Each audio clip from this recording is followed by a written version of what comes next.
One Pride, what's going on? It's your boy, T. Back at it again with another episode of Talking with T. Let's get into it. Let's get after it, man. On this channel, we talk about sports and we chase down the best version of ourselves. If that interests you, do me a favor and hit that like button and hit that subscribe button. It really helps this channel grow. And I really appreciate you for taking the time out of your day to watch me. So let's dive right into the video. Today, we're reacting to Todd McShay's post-Super Bowl mock draft that just came out either this morning or last night. And he has the Detroit Lions drafting Aiden Hutchinson at number 2. Drum roll, please, for number 32. You get Sam Howell, quarterback from North Carolina. And I'm all for saying we're going to draft a quarterback this year, but I don't know if we need to draft a quarterback this year, and I don't know if I really want the Lions to draft a quarterback this year. The only quarterbacks in this draft class that I really could see excelling is Malik Willis and Sam Howell. And those guys both have high ceilings, but they don't touch the ceiling. There's just like, we have 3 picks in the top 34, and you want to hit on every single one of those picks, and you want to make sure they're like a day one contributor. And if you don't draft a quarterback, you can get 3 day one contributors if you don't draft quarterback. But I'm all for saying we're going to draft a quarterback to keep the other teams interested in trading up to number 2. Theoretically, I saw this in a mock draft a couple weeks ago or last week where the Giants have 2 top 10 picks. They have 5 and 7. They traded up those picks to move up to number 2, and the Lions get 5, 7 and have 32 and have 34. You can, if that happens, that's like a dream scenario. You'll have 4 picks in the top 34, and you can get 4 day one contributors. And know what's going to be interesting if you trade back there? Hutchinson, Thibodeau, all could still be there at number 5, because these offensive linemen are starting to move up the board, and especially if these quarterbacks are starting to climb up the board too. The top 4 could be offensive line, quarterback. You're sitting at 5. You have your choice between Thibodeau, Hutchinson, Kyle Hamilton, Nakobe Dean, all those guys right there. And then at number 7, you can turn around and get another one of those guys. That would be the ideal scenario, and I'm all for saying we're going to draft a quarterback this year to keep the other teams interested in trading up with us. Because guess what? When we were picking at number 3 a couple years ago when we drafted Jeff Okudah, guess who never said anything about a quarterback? They were all, oh, we're just going to keep Stafford. Stafford's our guy. We're not drafting a quarterback. That was Bob Quinn and Matt Patricia. And look at their drafts. They did terrible. I like what Brad Holmes is doing at the Senior Bowl. Everyone's like, all options are on the table. We can trade up, we can trade down, and anything's on the table. That's exactly what you got to say as a general manager. That's how I know the Lions are in good hands. They have somebody competent finally drafted, and you saw it last year in the draft. So that's why I'm pumped, and that's why I don't think we really need to draft a quarterback this year, because Holmes hits on his draft picks. Every draft pick last year, and shit, even all the undrafted guys that we got, they were all contributors. So give this guy 4 top 34 picks. Imagine what we could come away with. That would be huge for this rebuild if it happens like that. And if it doesn't happen like that, Hutchinson or Thibodeau at number 2. And the more and more you're starting to read into Thibodeau, it's kind of reminding me of like a Jadavian, my buddy.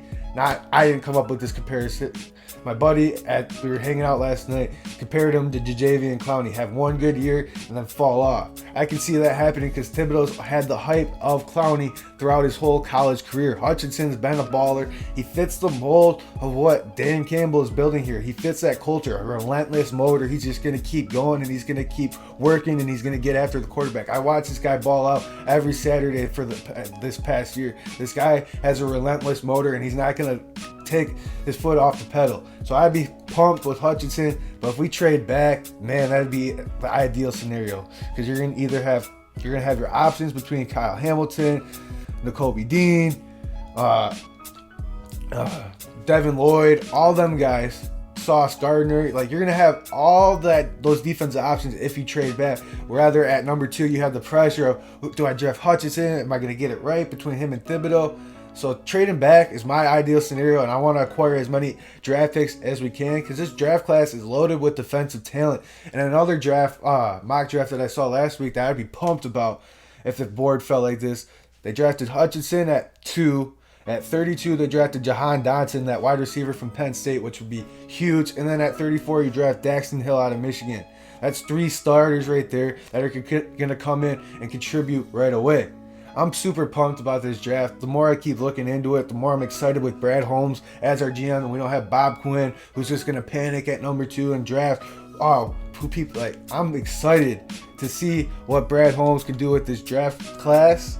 I'm excited to see what the Lions do, but I really believe if you trade back, that's the best case scenario. I do not want a quarterback this year. Like I said earlier in the video, all these guys are going to get hyped up because it's getting closer to the draft and their quarterback. Quarterback's the most important position on the field. Everyone's going to be like, that's why you draft one. It's not why you draft one. You don't want to waste a top. We had 3 picks in the top 34. You do not want to waste any of those picks. This is a huge opportunity to go get day one contributors in this rebuild and going into 2022. Because guess what? We're not that far off, guys. We're really not. Think about it. We competed with the Ravens this year. We competed with we beat 2 playoff teams. We damn near beat the Rams, the Super Bowl champions. We're there. Now just imagine if we get more talent. Imagine what Jared Goff could do if you get more talent around him. Look what he was doing with Ben Johnson and Dan Campbell at the end of the year when Josh Reynolds came over from Tennessee. He had more talent around him.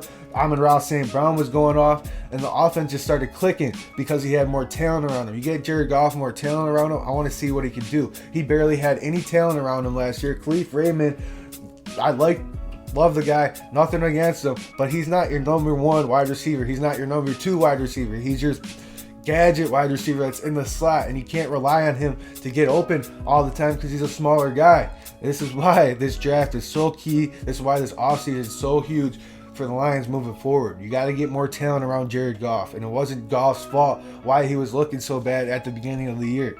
I thought it was, but if you look into it, it's because he didn't have the talent around him that other quarterbacks had. And when he started getting more talent around him, look what the offense was doing. We started actually looking like a competent offense.